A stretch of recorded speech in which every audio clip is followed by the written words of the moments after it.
Hey, this is Andy Bennett with the CSS News Civil War Interpretive Center. This is video number 5 in our Civil War Diseases series. Due to the blockade, the Confederacy is cut off from access to medical equipment and medications. They're brought in limited numbers. The Army is trying to focus on the bringing in of morphine and chloroform for surgeries. Several people, one Dr. Portrait from South Carolina, starts gathering up information about how we use our natural plants for medications, for industrial use, for cooking uses. And he comes out with a book called Southern Fields and Forests that people can use to give this information for useful plants that they can find in their natural surroundings. As a chemist or druggist in your local town, if I was that person, I could get that book and look at it and figure out some things. I'm out of the medicines I'm used to using, running low to compound some things for you. People were open to using natural medicines in the decades leading up to the Civil War. They had went away from a lot of physicians were still using very much the mindset that we were sick because of the bad humors, the yellow bile, black bile, blood, and phlegm. So they would bleed you.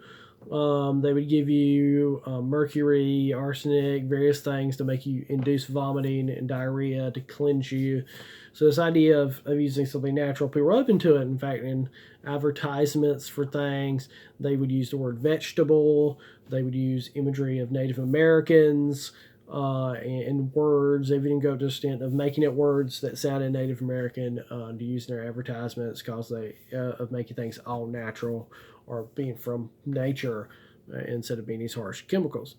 A couple of those things, let's say if you come into the pharmacy shop and you're complaining of a upper chest cold, maybe some bronchitis, you're having some issues, one of the things I might prescribe to you is this tar water.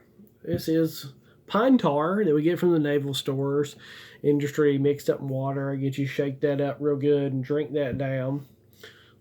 This has been used going back into medieval times. It's referenced in Charles Dickens' Great Expectations. One of the characters drinking this for stomach ache.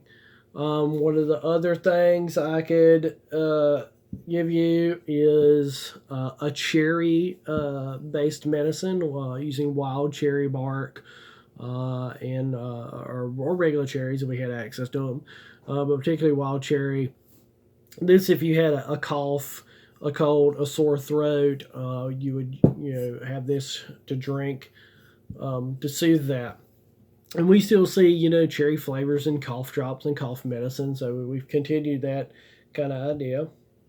One of the number one complaints, just like today, was stomach issues. Having problems with your stomach.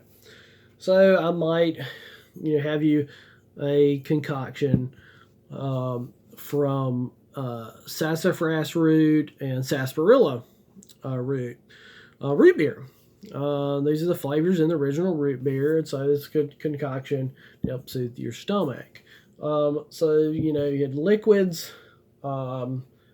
If peels